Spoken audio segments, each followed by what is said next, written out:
Hello everyone, मैं दीक्षा। स्वागत है आपका आपके अपने यूट्यूब चैनल में। उत्तर प्रदेश के सामान्य अध्ययन को कंप्लीट किया जा रहा है, जिसमें ये परीक्षावाड़ी की किताब पर आधारित है, जिसमें अभी तक इसके 4 लेक्चर को कंप्लीट कर लिया गया है। आज का जो हमारा लेक्चर है 5वां लेक्चर है, जिसके अंतर्गत छठे अध्याय को पढ़ रहे हैं। क्योंकि आपका जो पहला वाला अध्याय है जो संक्षिप्तिकी के तौर पर रहता है, उस लेक्चर को आपके जब पूरे लेक्चर कंप्लीट कर दिए जाएंगे उसके बाद उसको कवर किया जाएगा, ताकि उसको समझने में आसानी रहे। चलिए तो शुरू करते हैं। शुरू करने के पहले आपका जो चैप्टर है वह आता है उत्तर प्रदेश खनिज वन्य संपदा तथा वन्य जीव के बारे में, UP mineral forest wealth and forest animal के संदर्भ में। कि खनिज की दृष्टि में देखा जाए तो उत्तर प्रदेश एक निम्न मध्य श्रेणी का राज्य है। यहाँ विंध्य क्रम की शैलों, बुंदेलखंडीय क्षेत्रों, हिमालयी क्षेत्रों के निचले भागों और कुछ नदी घाटियों में खनिज व उपखनिज पाए जाते हैं। तो ये कौन कौन सी नदी घाटियाँ हैं? विंध्य क्रम की शैलें हो गई, फिर बुंदेलखंडी क्षेत्र, हिमालयी श्रेणी के निचले भाग और कुछ नदी घाटियों की खनिज और उपखनिज यहाँ पाए जाते हैं। प्रदेश में खनिज संपदा की जो खोज है उसके लिए विकास एवं उद्योगों की स्थापना 1955 में भूतत्व एवं एक खनिज कर्म निर्देशालय की स्थापना की गई थी। निदेशालय द्वारा खोजे गए खनिज भंडारों को उनको विकसित करके उन पर आधारित उद्योग लगाने के उद्देश्य से 1974 में उत्तर प्रदेश राज्य खनिज विकास निगम की स्थापना की गई, जिसे 2020 में भंग कर दिया गया। और प्रदेश की पहली नीति दिसंबर 1988 में घोषित की गई, जिसे खनिज विकास उद्योग का दर्जा दिया गया। तो यह जो खनिज उद्योग के संदर्भ में जो उद्योगों की स्थापना को लेकर यह प्रक्रिया कब से शुरू हुई? 1955 से, जहां पर भूतत्व एवं खनिज कर्म निदेशालय की स्थापना की गई। 1974 में आके उत्तर प्रदेश राज्य खनिज विकास निगम की स्थापना की गई, जिसे 2020 में बंद कर दिया गया। लेकिन पहली जो खनिज नीति आई वह 1998 में घोषित की गई और उसे खनिज विकास के उद्योग का दर्जा दिया गया। इस नीति के अंतर्गत प्रदेश में 12 जिलों को खनिज बहुल्य क्षेत्र के में घोषित किया गया है, जिसमें प्रयागराज, झांसी, सहारनपुर, मिर्जापुर, ललितपुर, जालौन, महोबा, सोनभद्र, चित्रकूट, चंदौली, बांदा और हमीरपुर आदि आते हैं। मई 2017 में लागू नई खनिज नीति में भ्रष्टाचार से निपटने के अनेक उपाय किए गए और रॉयल्टी के लक्ष्य को वृद्धि करते हुए 1.85% की जगह 3% कर दिया गया। और हाल ही में सोनभद्र में चाइना क्ले का विशाल एवं सिलीमेनाइट का लघु भंडार मिला हुआ है। मिर्जापुर के अहरोरा व अन्य जगहों से प्राप्त सैंडस्टोन का व्यावसायिक उपयोग शुरू हो गया है। सोनभद्र में सोना व कोयले की खोज प्रगति पर है और झांसी में एस्बेस्टस की जो खोज वह प्रगति पर है और बांधा में हीरे की खोज व ललितपुर में स्वर्ण एवं प्लेटिनम वर्ग की धातुओं की खोज प्रगति पर है। तो ये प्रमुख खोज के संदर्भ में ये प्रमुख स्थान है जहाँ पर इसकी बहुलता पाई जाती है। अब आते हैं प्रमुख खनिज के संदर्भ में। प्रमुख खनिज में जैसे बॉक्साइट, डायस्पोर, डोलोमाइट, जिप्सम, चूना पत्थर, मैग्नेसाइट, ओकर या गेहूँ, फास्फोराइट, फास्फोफाइलाइट, सिलिका सैंड, गंधक एवं कोयला आदि राज्यों में मिलने वाले प्रमुख खनिज हैं। जबकि मोरंग, बजरी, इमारती पत्थर, संगमरमर, सामान्य बालू, कंकड़, सोरा व लाइमस्टोन आदि उप खनिज के प्रमुख उप खनिज आते हैं। इनके अलावा कुछ अन्य खनिज अल्प मात्रा में पाए जाते हैं। तो ये प्रमुख खनिजों की स्पेशलिटी है। अब एक एक करके खनिजों के बारे में जानते हैं। सबसे पहले आता है चूना पत्थर। चूना पत्थर जो है वह मिर्जापुर जिले के गुरुमा, कनाज, बाबूहारी एवं रोहतास क्षेत्रों तथा सोनभद्र के कचराहाट क्षेत्र में उच्च श्रेणी का चूना पत्थर प्रचुर मात्रा में उपलब्ध है। मिर्जापुर के चुनार तथा सोनभद्र जिले में चुर्क व डल्ला सीमेंट फैक्ट्रियों के लिए चूना पत्थर इन्हीं स्थानों से उपलब्ध होता है और चूने पत्थर की संचित राशि की दृष्टि से प्रदेश का दूसरा स्थान आता है। दूसरा आता है कोयला।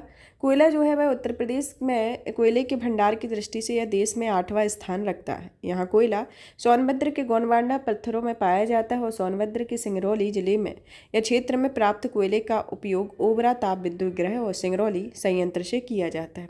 नेक्स्ट आता है बॉक्साइट, जो कि एल्यूमिनियम का प्रमुख आयक्स है और यह प्रदेश के बांधा, चंदौली, ललितपुर जनपदों में पाया जाता है। इस आयक्स से एल्यूमिनियम निकालने का काम रेणुकूट, सोनभद्र में हिंडाल्को कंपनी के द्वारा किया जाता है।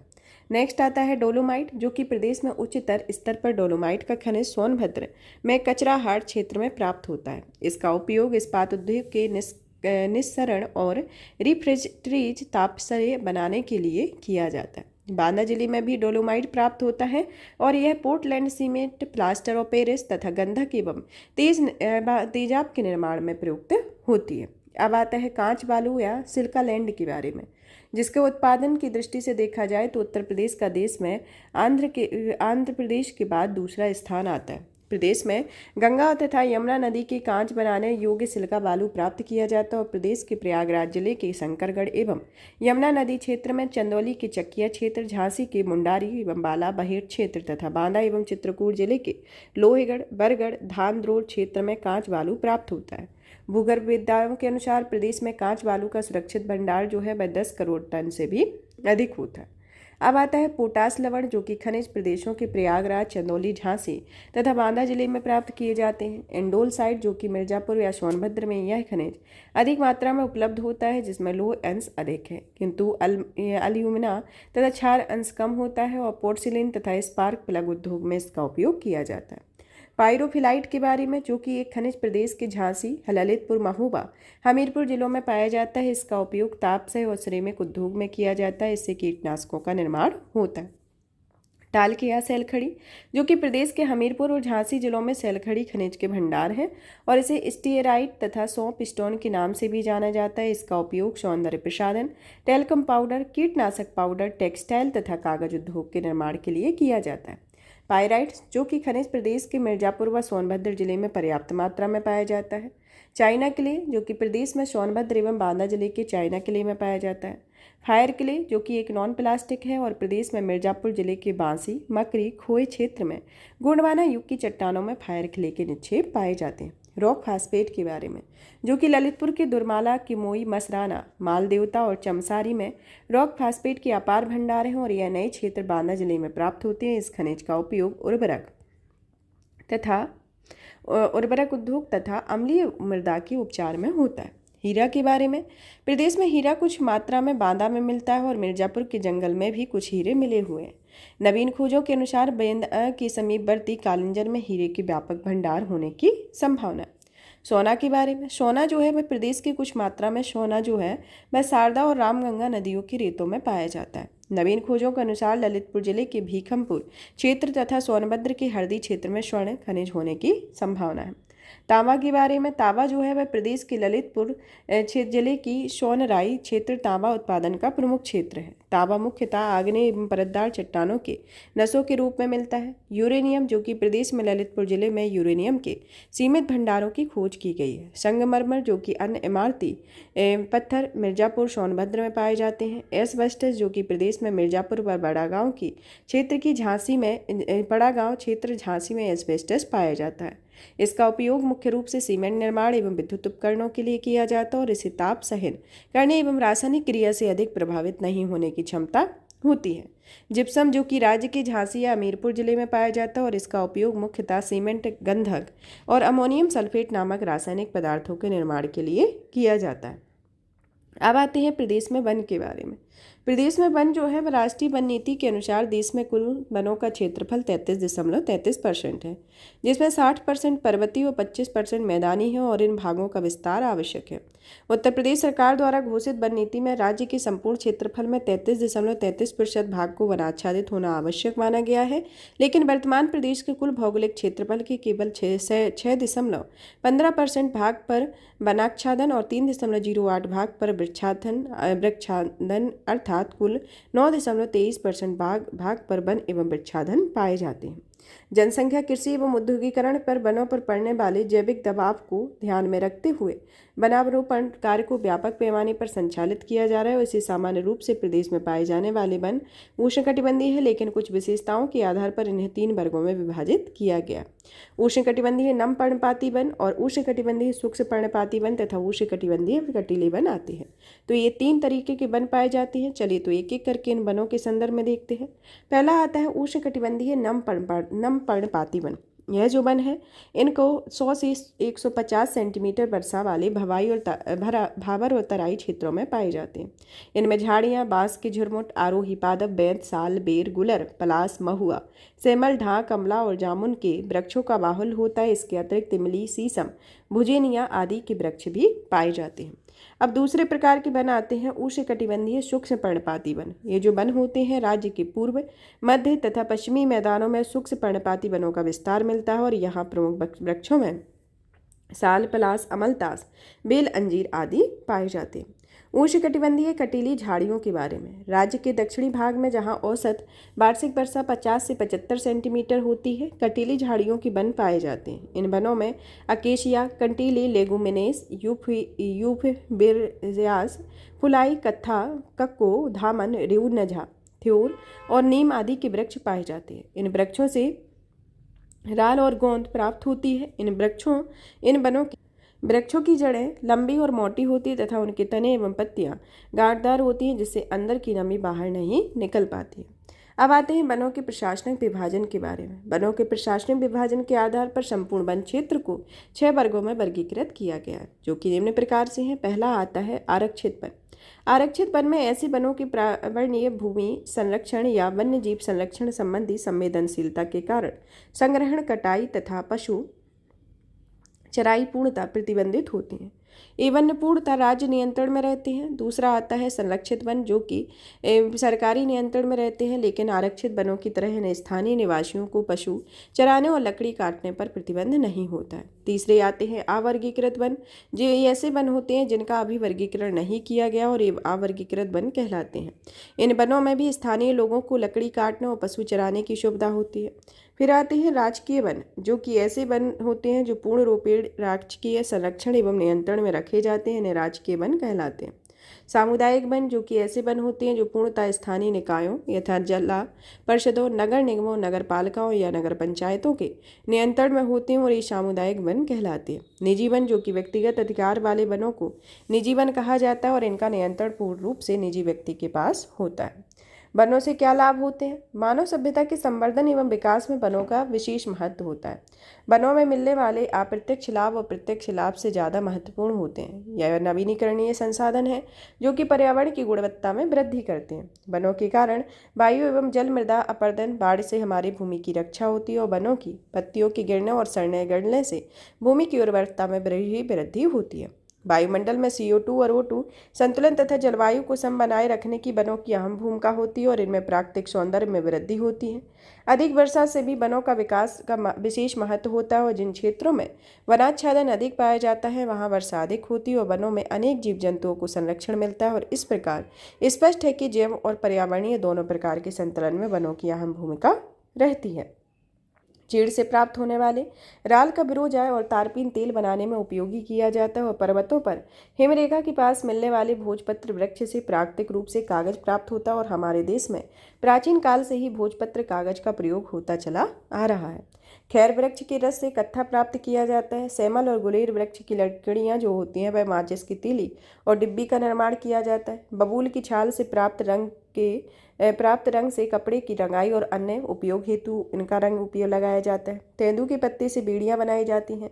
बेंत से डंडे और फर्नीचर तथा बेंत, बांस आदि घासों तथा अन्य वृक्षों की लुगदियों से कागज बनाया जाता है। साखू और महुए के पत्ते से पत्तल एवं दोने बनाए जाते हैं। रबर वृक्ष के रस से रबड़ तथा ताड़ एवं खजूर के रस से श्रावण से ताड़ी प्राप्त किया जाता है। हरड़, बहेड़ा, गुगलक, शहद, मोम, महुआ, गोंद, चिरौंजी तथा लाख आदि वनोत्पाद हैं। जड़ी बूटियाँ एकत्रीकरण कार्यक्रम के बारे में जानते हैं कि यह प्रदेश के ललितपुर, झांसी, महोबा, चित्रकूट, सोनभद्र, मिर्जापुर व चंदौली जिले में पाए जाने वाली मुख्य जड़ी बूटियों का संग्रह राज्य वन निगम द्वारा निर्बल वन लोगों के SC/ST द्वारा एक सुनिश्चित पारिश्रमिक कराया जाता है। इससे लगभग 5000 परिवारों को रोजगार मिला हुआ है। दूसरा आता है तेंदुपत्ता संग्रहण एवं निस्तारण कार्यक्रम, जो कि 1983 में राज्य वन निगम द्वारा निर्बल वर्ग, अनुसूचित जाति व अनुसूचित जनजाति के लोगों द्वारा सुनिश्चित पारिश्रमिक पर कराया जाता है। नवंबर 2010 से सरकार ने पूर्ण नियम में संशोधन करते हुए तेंदुपत्ता से प्राप्त शुद्ध आय का 50% मजदूरी देने का निर्णय लिया और प्रदेश में मिर्जापुर, सोनभद्र, वाराणसी, महाराजगंज, प्रयागराज, बांदा, हमीरपुर, झांसी तथा ललितपुर आदि जनपदों में तेंदुपत्ता मिलता है। इसके संदर्भ में आता है। अब आता है वन विकास कार्यक्रम एवं योजनाओं के बारे में, जिसमें सबसे पहले आता है वन महोत्सव। वन महोत्सव जो है वह केंद्र सरकार द्वारा घोषित 1952 में वन नीति के तहत 1952 से देश में तथा प्रदेश में वन महोत्सव मनाया जाता है। इसकी मूल थीम जो थी वह वृक्ष का अर्थ जल से है, जल का अर्थ रोटी और रोटी ही जीवन है, इसकी मुख्य थीम रही है। सामाजिक वानिकी के संदर्भ में देखा जाए तो सामाजिक वानिकी समाज के लिए समाज के द्वारा समाज की भूमि पर वनीकरण होना है। इस शब्द का सर्वप्रथम प्रयोग 1976 में किया गया था और राष्ट्रीय कृषि आयोग की पहल एवं विश्व बैंक की सहायता से राज्य में 1989 से 80 में सामाजिक वानिकी का योजना शुरू कर दी गई थी, जिसका उद्देश्य हरियाली क्षेत्र में विस्तार एवं पारिस्थितिकी संतुलन को बनाए रखना है। दूसरा आता है कि जलाऊ लकड़ों हेतु यूकेलिप्टिस तथा चारा हेतु बबूल का उत्पादन करना, कागज या लुगदी के लिए सयजन और सयन और माचिस उद्योग के लिए अर्जुन के वृक्षों को लगाना, सिल्क के लिए सहतूत तथा तेल के लिए कांगी तथा चर्म उद्योग के लिए बबूल के वृक्षों का रोपण करना, भूमि संरक्षण में सहायता करना और मृदा उर्वरकता को नष्ट होने से बचाना, पारिस्थितिकी तंत्र जैव विविधता का संरक्षण करना, ग्रामीण क्षेत्रों में रोजगार के अवसर सृजित करना, ग्रामीण एवं कुटीर उद्योगों के लिए कच्चे माल की आपूर्ति करना होता है। सामाजिक वानिकी के अंतर्गत इसके 3 घटक होते हैं, जिसमें पहली आती है कृषि वानिकी। कृषि वानिकी जो होती है इसके अंतर्गत फसलोत्पादन के साथ साथ वृक्षारोपण भी शामिल होता है, जैसे फसलें प्लस ईंधन लकड़ी के वृक्ष, फसलें प्लस फल वृक्ष, फसलें प्लस वृक्ष प्लस चारागाह आदि वृक्षारोपण में इस तरह से किया जाता है कि पैदावार और भूमि पर कोई असर ना पड़े। सामुदायिक या सार्वजनिक वानिकी, जिसके अंतर्गत सार्वजनिक या सामुदायिक भूमियों यथा पंचायत भूमि, बंजर भूमि, सड़क, रेलवे तथा नहरों आदि के किनारों पर भूमि पर वृक्षारोपण किया जाता है, जिससे समुदाय के लोगों की आवश्यकताओं की पूर्ति हो सके। तीसरा आता है शहरी वानिकी, जिसका उद्देश्य शहर के लोगों को वृक्षारोपण के लिए प्रोत्साहित करना है, जिससे वे अपने घर के आसपास तथा सड़कों के किनारों के खाली स्थानों पर वृक्षारोपण करें और एक तरफ जहां शहरों का सौंदर्य निखरेगा तो वहीं दूसरी तरफ पर्यावरण से सुधार होगा। सामाजिक वानिकी के तहत अनुसूचित जाति बाहुल्य क्षेत्र में स्पेशल कंपोनेंट सब प्लान और अनुसूचित जनजाति बाहुल्य क्षेत्रों में ट्राइबल सब प्लान भी चलाए जा रहे हैं। इन अभियानों तथा कार्यक्रमों की समीक्षा उपरांत विदित होता है कि यह योजना अंतर्गत शामिल वृक्षों में से यूकेलिप्टिस भूमिगत जल एवं मृदा उर्वरकता की दृष्टि से बहुत हानिकारक प्रभाव डालने वाले हैं और इन्हें पारिस्थितिकी आतंकवाद कहा जाता है। पारिस्थितिकी आतंकवाद की डेफिनेशन को भी डायरेक्ट पूछ लिया जाता है, तो ये इस तरीके से होते हैं जो कि एक यूकेलिप्टिस होते हैं जो भूमिगत जल एवं मृदा उर्वरकता की दृष्टि से बहुत हानिकारक प्रभाव डालते हैं। नेक्स्ट आता है उत्तर प्रदेश वानिकी परियोजना, जो कि प्रदेश में विश्व बैंक की सहायता से उत्तर प्रदेश वानिकी परियोजना को 19 मार्च 1998 में शुरू किया गया।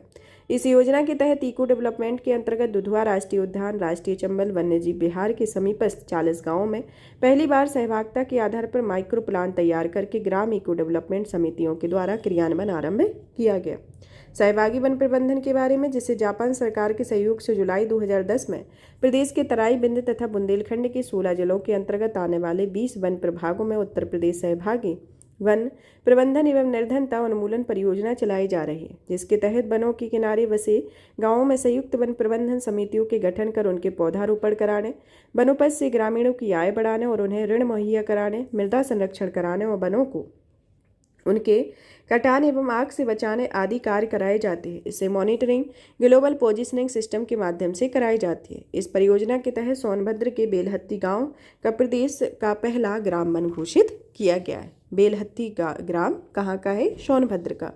समग्र वन विकास योजना, समग्र वन विकास योजना के अंतर्गत भी कई कार्यक्रम चलाए गए हैं, जिसमें पहला आता है औद्योगिक एवं पल्प बोर्ड वृक्षारोपण। इसके तहत कास्ट आधारित उद्योगों जैसे माचिस, plywood, hardwood, particle board, packing, case कत्था, फर्नीचर आदि की आवश्यकताओं की पूर्ति के लिए गुलेट, सेमल, खैर, अमल, ताश, अखरोट आदि वृक्षों का रोपण किया जाता है। पल्प तथा रियान उद्योगों के लिए एलेंथस एवं पॉपुलर तथा कागज के लिए यूकेलिप्टिस एवं बांस का रोपण किया जाता है। ईंधन वृक्षारोपण के संदर्भ में क्या प्रदेश के मैदानी क्षेत्र भागों में वनों की न्यूनता के कारण लोग गोबर के कंडों का उपयोग करते हैं, जो कि खाद का अच्छा साधन है। इस अपव्यय की रोकथाम के लिए इन क्षेत्रों में ईंधन वृक्षों पर रोपण किया जा रहा है। तीसरा आता है सड़कों के किनारे वृक्षारोपण करना, कि इस कार्यक्रम के अंतर्गत राजकीय पथों पर छायादार और सुंदर बनाने और तथा पर्यावरण सुधार के लिए सड़कों के किनारे वृक्षारोपण किए जा रहे हैं। बीहड़ों का पुनर्वनीकरण हो रहा है, जिसके अंतर्गत प्रदेश के आसपास इटावा और मैनपुरी में जालौन तथा आदि क्षेत्रों में यमुना, चंबल और बेतवा की सहायक नदियों जो कि इसके किनारे पर पड़ते हैं, वहाँ पर भूक्षरण की जो समस्या है वह अत्यंत गंभीर है। इन्हें नदियों की समागम क्षेत्रों में वृक्षारोपण तथा भूमि संरक्षण संबंधी कार्य किए जा रहे हैं। रामगंगा घाटी क्षेत्र योजना, यह जो योजना है इसे रामगंगा के बाह्य क्षेत्र में भूमि संरक्षण, चारागाह विकास तथा वृक्षारोपण कार्यक्रम वन विभाग द्वारा चलाए जा रहे हैं। अब आता है ऑपरेशन ग्रीन योजना, जो उत्तर प्रदेश के वृक्षारोपण की वृद्धि के लिए 1 जुलाई 2001 को ऑपरेशन ग्रीन योजना की शुरुआत की थी। इस योजना को जन सामान्य, विभिन्न सरकारी विभाग, विद्यालयों तथा निजी संस्थानों के सहयोग से वृक्षारोपण का कार्य कराया गया है। इस 11वीं पंचवर्षीय योजना के तहत 2007 से 2008 के बीच से राज्य में हरितमा विस्तार व चेतना केंद्रों, वन पार्कों के अपग्रेडेशन हेतु पुनः ऑपरेशन ग्रीन शुरू किया गया है। वृक्षारोपण विस्तार योजना, जो कि प्रदेश के चयनित 48 जिलों में यह योजना 2007-08 से चलाई जा रही है। इस योजना में ग्राम समाज, वन विभाग, पटरी के किनारे की भूमि पर वृक्षारोपण कराया गया। वृक्ष बंधु पुरस्कार योजना, जो कि यह योजना 2007-08 से चलाई जा रही है और इसमें वृक्षारोपण व वन्य जीव संरक्षण को बढ़ावा देने के लिए नागरिकों या संस्थानों को पुरस्कृत किया जाता है। वीर अब्दुल हमीद वन्य जीव पर्यावरण संरक्षण पुरस्कार योजना, जो कि वृक्षारोपण बढ़ाने, वन्य जीवों या पर्यावरण संरक्षण के क्षेत्रों में कार्य करने वाले व्यक्तियों, संगठनों को पुरस्कृत करने हेतु यह योजना 2012 से 2013 के बीच चलाई जा रही है, जिसके तहत प्रत्येक व्यक्ति प्रत्येक वर्ष किसी एक चयनित व्यक्ति को 1 लाख या किसी एक चयनित संगठन को 2 लाख रुपए पुरस्कार व स्मृति चिन्ह अलग अलग दिए जाते हैं। टोटल फॉरेस्ट कवर योजना, जो कि राज्य की मैनपुरी, आगरा, मथुरा, फिरोजाबाद, बदायूं, रामपुर, कन्नौज, इटावा, लखनऊ, उन्नाव, अयोध्या, आजमगढ़, ललितपुर, चित्रकूट आदि जिलों में पूर्ण रूप से हरा भरा बनाने के लिए 2014 से 2015 में यह योजना चलाई जा रही है। हरित पट्टी विकास योजना, जो कि प्रदेश में पर्यावरण सुधार हेतु यह योजना 2012 से 2013 से चलाई जा रही है। इस योजना के तहत सार्वजनिक स्थलों पर शीशम, अमल, ताश, गुलमोहर, सीरस, आम, चितवन, पीपल, पापड़, कचनार, इमली, बेल, महुआ, बरगद, कंची आदि के पेड़ लगाए जाते हैं। वृक्ष प्रतिपालक और वृक्ष मित्र योजना, जो कि ग्रामों, शहरों के में वृक्षारोपण को बढ़ावा देने के लिए चलाई जा रही है और इस योजना के तहत किसी अवकाश प्राप्त शिक्षक या अन्य कर्मचारी या अन्य किसी व्यक्ति को जो पेड़ पौधों में रुचि रखता हो को ग्राम या मोहल्ला स्तर पर प्रतिपालक और रेंज स्तर पर वृक्ष मित्र चुना जाता है। प्रतिपालक और वृक्ष मित्र अपने अपने स्तर पर वृक्षारोपण को प्रोत्साहित करने के लिए नई योजनाएं बनाने, वृक्षों की देखरेख करने और विभाग को तरह तरह की सूचनाएं एवं परामर्श देने का कार्य करते हैं। वन्य जीव संरक्षण, जो कि वन्य जीवों में संरक्षण संबंधी देश में प्रथम कदम तत्कालीन उत्तर प्रदेश लेकिन वर्तमान उत्तराखंड में उठाए गए हैं, जबकि 1935 में देहरादून में मोतीचूर वन्य जीव विहार राजाजी राष्ट्रीय उद्यान की स्थापना की गई और इसके बाद 1936 में एशिया के पहले राष्ट्रीय उद्यान रेहली राष्ट्रीय उद्यान या जिसे जिम कॉर्बेट राष्ट्रीय उद्यान भी कहा जाता है, जो इसकी स्थापना नैनीताल एवं गढ़वाल में की गई थी। देश के सर्वप्रथम 1956 में वन्य जीव परिरक्षण संगठन की स्थापना उत्तर प्रदेश में ही की गई और यह संगठन प्रदेश में जैव विविधता संरक्षण तथा प्रदेश के वन जीवों एवं उनके प्राकृतिक वास स्थलों के संरक्षण और विस्तार का कार्य करता है। प्रदेश के संपूर्ण वन क्षेत्र का लगभग 1/3 भाग वन्य जीव परिरक्षण संगठन में नियंत्रण में हो। वर्तमान में प्रदेश में 1 राष्ट्रीय उद्यान, जो कि दुधवा राष्ट्रीय उद्यान है, और 11 वन्य जीव विहार और 2 टाइगर रिजर्व अभी वर्तमान में उत्तर प्रदेश में है। अब आता है राज्य प्राणी उद्यान या पार्क के बारे में, कि ऐसे नागरिकों की सुविधा के लिए जो वन्य क्षेत्रों में जाकर वन्य जीवों को नहीं देखते हैं।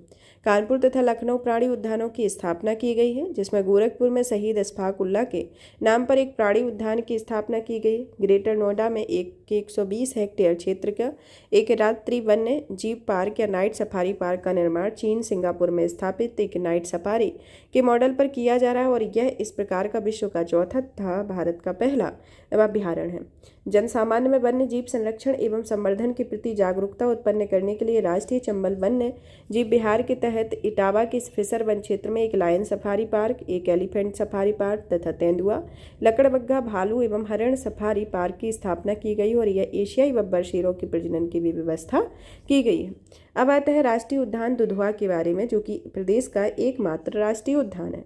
इस राष्ट्रीय उद्यान की अवस्थिति को देखा जाए तो यह लखीमपुर खीरी और पीलीभीत जिलों की 490 वर्ग किलोमीटर हेक्टेयर में विस्तृत है।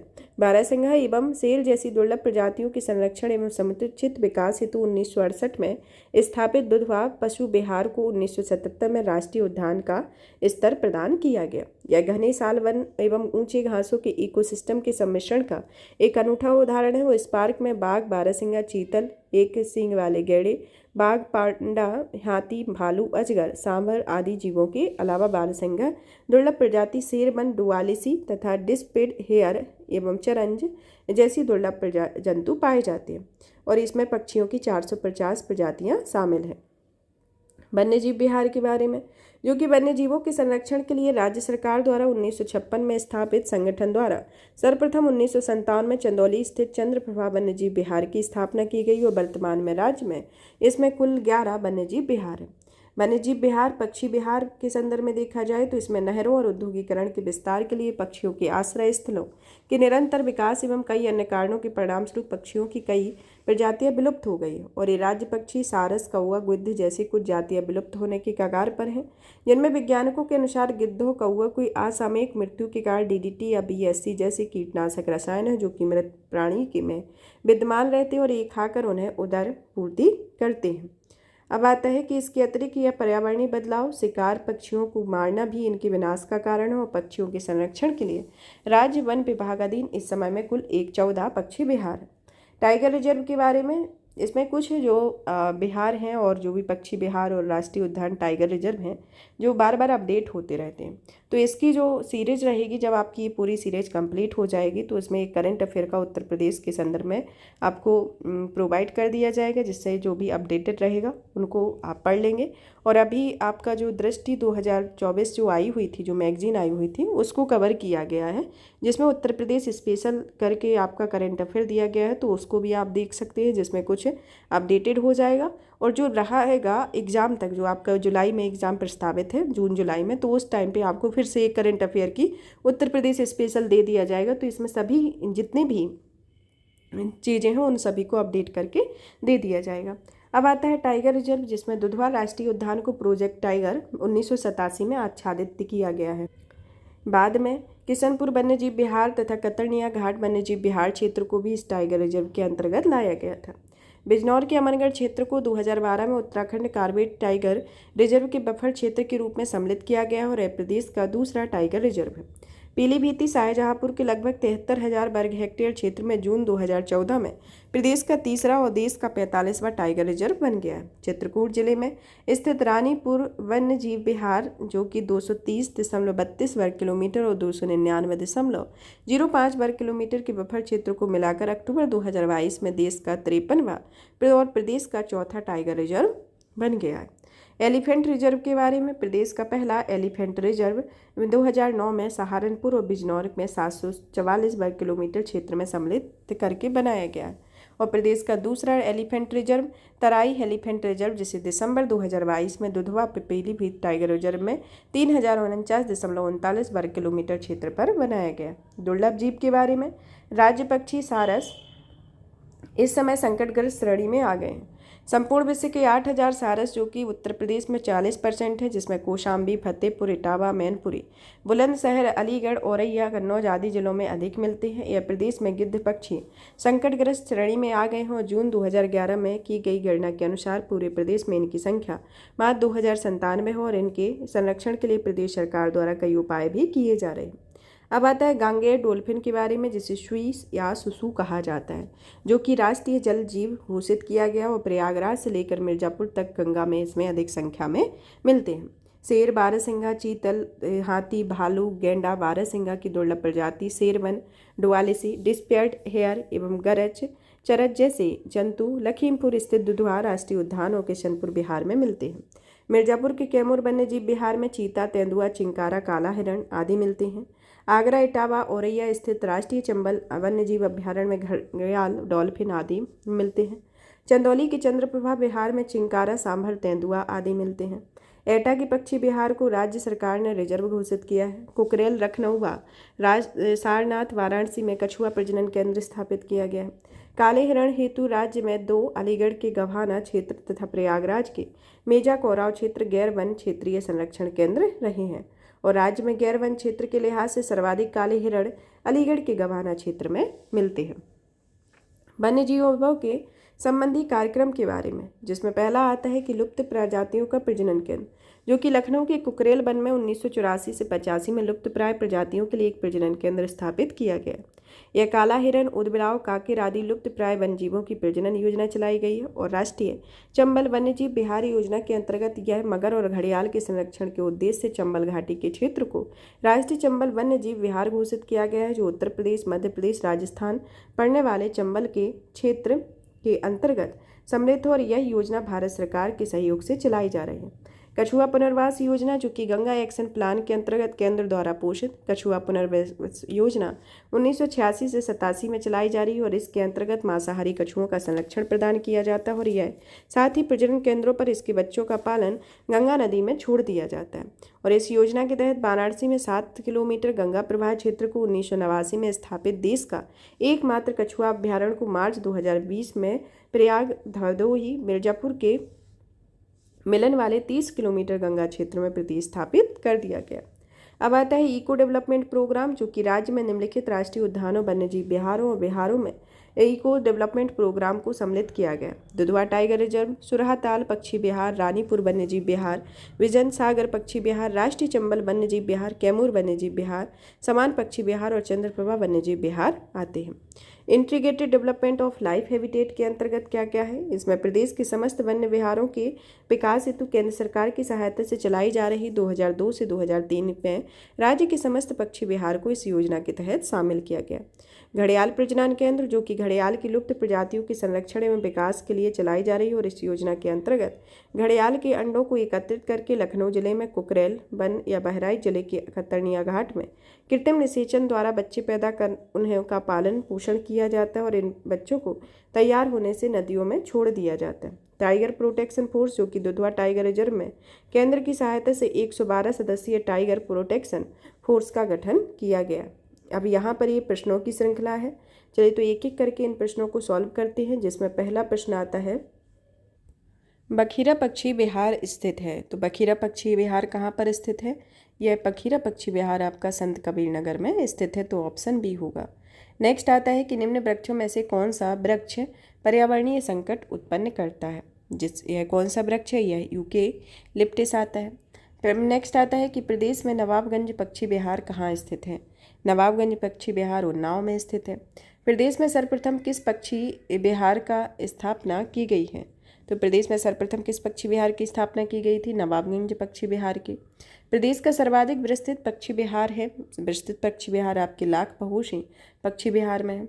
निम्नलिखित में से सुमेलित करने पर सूची दी गई है, जिसमें नवाबगंज पक्षी विहार गोंडा, ओखला पक्षी विहार उन्नाव, समरसपुर पक्षी विहार गौतम बुद्ध नगर, पार्वती अर्गा पक्षी विहार रायबरेली। तो इसमें आपको बताना है कि यह कौन सी सुमेलित है। तो इसमें जो आपका नवाबगंज पक्षी विहार है वह उन्नाव में स्थित है, ओखला पक्षी विहार वो गौतम बुद्ध नगर में स्थित है, समरसपुर पक्षी विहार रायबरेली में स्थित है और पार्वती अर्गा पक्षी विहार गोंडा में है। तो इस तरीके से आपका ऑप्शन बी सही होगा। नेक्स्ट क्वेश्चन आता है कि सोनभद्र में निम्न धातुओं में से कौन सी पाई जाती है, जिसमें सही कूट का चयन करना है? पहला यूरेनियम, दूसरा एंडोसाइट, तीसरा पाइराइट, चौथा डोलोमाइट। तो इसके अंतर्गत आपका जो ऑप्शन बी है वो सही है, क्योंकि यहाँ पर सोनभद्र में एल्डोसाइट, पाइराइट और डोलोमाइट पाई जाती है। निम्न में से कौन सा वृक्ष जो कभी सामाजिक वानिकी में लोकप्रिय था अब एक पारिस्थितिकी आतंकवाद माना जाता है? तो यह कौन सा है? यह आपका यूकेलिप्टस है, जिसे पारिस्थितिकी आतंकवाद भी कहा जाता है। अब नेक्स्ट क्वेश्चन आपका आता है जो कि 9 नंबर का है कि प्रदेश का सबसे छोटा वन्यजीव विहार है। तो प्रदेश का सबसे छोटा वन्यजीव विहार महावीर स्वामी वन्यजीव विहार, जो कि ललितपुर में स्थित है। नेक्स्ट आता है राष्ट्रीय वन नीति के अनुसार देश में कुल भौगोलिक क्षेत्रफल में कितने वन भाग होना चाहिए? तो इसमें 1/3 भाग होना चाहिए। नेक्स्ट आता है कि राज्य में एस्बेस्टस पाए जाते हैं। तो राज्य में एस्बेस्टस कहाँ पाया जाता है? मिर्जापुर में। नेक्स्ट आता है कि प्रदेश में सर्वप्रथम 1957 में किस वन्यजीव विहार की स्थापना की गई थी? तो 1957 में चंद्रप्रभा वन्यजीव विहार चंदौली में इसकी स्थापना की गई थी। राज्य में एक बब्बर शेर सफारी स्थापित किया जा रहा है। तो ये कहाँ किया जा रहा है? यह इटावा में। नेक्स्ट आता है कि उत्तर प्रदेश में यूरेनियम उपलब्ध है। तो यूरेनियम की प्राप्ति कहाँ पर होती है? तो इसकी प्राप्ति ललितपुर जिले में होती है। नेक्स्ट आता है कथन और कारण दिए गए हैं। कथन कहता है कि वन नवीनीकरण संसाधन है और कारण कहता है कि ये पर्यावरण की गुणवत्ता को बढ़ाते हैं। तो इसके अंतर्गत आपको बताना है कौन सा उत्तर होगा। तो इसमें कथन और कारण दोनों सत्य हैं, जो कि इसकी व्याख्या नहीं कर रहे हैं, तो ऑप्शन बी होगा। नेक्स्ट आता है कि दाव ऑपरेशन ग्रीन परियोजना का उत्तर प्रदेश में शुभारंभ हुआ था। तो इसका शुभारंभ 2001 में हुआ था, तो ऑप्शन सी होगा। नेक्स्ट आता है कि उत्तर प्रदेश में कोयला के भंडार पाए जाते हैं। तो उत्तर प्रदेश में कहाँ पर कोयले के भंडार पाए जाते हैं? यह सिंगरौली क्षेत्र में पाए जाते हैं, तो ऑप्शन बी होगा। नेक्स्ट आता है जिसमें सुमेलित करने के लिए दिया गया है Sonbhadra non plastic fire clay, Prayagraj तांबा, ललितपुर शीशे वाली बालू और मिर्जापुर चूने का पत्थर। तो इसमें आपको एक दूसरे से सुमेलित करना है। तो इसमें आपका जो सोनभद्र है वह चूने के पत्थर के लिए फेमस है। सोनभद्र किसके लिए? चूने के पत्थर के लिए। प्रयागराज जो आता है वह शीशे वाली बालू के लिए फेमस है। इसके बाद आता है ललितपुर जो कि तांबे के लिए फेमस है, और मिर्जापुर जो है वह नॉन प्लास्टिक फायर क्ले के लिए फेमस है। तो इसका ऑप्शन बी होगा। नेक्स्ट क्वेश्चन है कि निम्न जनपदों में से कौन सा वनाच्छादित है? तो इसमें जो आपकी जनपद है सोनभद्र वह एक सर्वाधिक वनाच्छादित क्षेत्र है। सुरहताल पक्षी विहार अवस्थित है। तो यह पक्षी विहार कहाँ पर अवस्थित है? यह बलिया में स्थित है। नेक्स्ट आता है कि निम्नलिखित में से सुमेलित नहीं है, जैसे कोयला सोनभद्र, बलुआ पत्थर मिर्जापुर, सिलिका बालू प्रयागराज, यूरेनियम झांसी। तो इसमें जो आपका यूरेनियम है वह झांसी से सुमेलित नहीं है, और ये तीनों एक दूसरे से सुमेलित है। नेक्स्ट आता है कि प्रदेश का सबसे बड़ा वन्यजीव विहार है। तो प्रदेश का सबसे बड़ा वन्यजीव विहार कौन सा है? हस्तिनापुर वन्यजीव विहार सबसे बड़ा है। उत्तर प्रदेश में पाए जाने वाले प्रमुख खनिज हैं। तो उत्तर प्रदेश में कौन कौन से खनिज पाए जाते हैं? रॉक फास्फेट और डोलोमाइट जो है वह उत्तर प्रदेश में खनिज पाए जाते हैं। सुमेलित करके बताना है कि इसमें से कौन सा कूट सही होगा, कि सोनभद्र सिलिका बालू, ललितपुर प्रयागराज चूना पत्थर, प्रयागराज तांबा। तो ये एक दूसरे से सुमेलित नहीं है, इनमें आपको सुमेलित करके बताना है। तो इसमें जो आपका सोनभद्र है वह चूना पत्थर से संबंधित है, ललितपुर जो है वह तांबे से, और प्रयागराज सिलिका बालू से। तो इसके अंतर्गत आपका ऑप्शन सी होगा। नेक्स्ट क्वेश्चन आता है कि निम्न में से कौन सा एक खनिज उत्तर प्रदेश में नहीं पाया जाता है? तो उत्तर प्रदेश में कौन सा खनिज नहीं पाया जाता है? अभ्रक उत्तर प्रदेश में नहीं पाया जाता है, तो ऑप्शन बी होगा। नेक्स्ट आता है कि निम्नलिखित में से यूरेनियम कहाँ पर मिलता है? तो यूरेनियम जो है आपका ललितपुर में मिलता है, तो ऑप्शन सी होगा। नेक्स्ट है कि राष्ट्रीय चंबल अभ्यारण्य निम्न में से किस राज्य का हिस्सा नहीं है? राष्ट्रीय चंबल अभ्यारण्य जो है वह हरियाणा राज्य का हिस्सा नहीं है, यह उत्तर प्रदेश, मध्य प्रदेश और राजस्थान राज्य का हिस्सा है। जनवरी 2022 में घोषित भारत के तीसरे राष्ट्रीय जल पुरस्कार के संदर्भ में कौन सा सत्य कथन है? पहला दिया गया है कि उत्तर प्रदेश को सर्वश्रेष्ठ राज्य की श्रेणी में विजेता घोषित किया गया है। दूसरा आता है कि मुजफ्फरनगर जिलों को उत्तरी जोन श्रेणी में सर्वश्रेष्ठ जिला घोषित किया गया है। तो इसके अंतर्गत बताना है कि कौन सा सही होगा। तो इसमें आपके दोनों ही कथन सही हैं, तो ऑप्शन सी होगा। नेक्स्ट आता है कि पार्वती अर्गा रामसर स्थल के संदर्भ में निम्नलिखित में से कौन सा कथन सही है? पहला आता है कि उत्तर प्रदेश के गोंडा जिले में स्थित है। दूसरा आता है कि यह पक्षी अभ्यारण्य है। तो इसमें आपको बताना है कि कौन सा उत्तर सही होगा। तो इसमें ऑप्शन सी सही होगा। इस चैप्टर का लास्ट क्वेश्चन आता है कि उत्तर प्रदेश में निम्नलिखित वन्यजीव अभ्यारण्य में कौन सा 1975 में स्थापित किया गया है? तो ऑप्शन बी होगा कि कतरनिया घाट को 1975 में स्थापित किया गया था। यहाँ पर ये प्रश्नों की श्रृंखला के साथ साथ यह चैप्टर भी फिनिश होता है। नेक्स्ट क्लास में मतलब कि नेक्स्ट डे आपको नेक्स्ट चैप्टर दिया जाएगा। तब तक आप इस सेशन को ज़्यादा से ज़्यादा शेयर करें, वीडियो को लाइक करें, चैनल को सब्सक्राइब करें। धन्यवाद।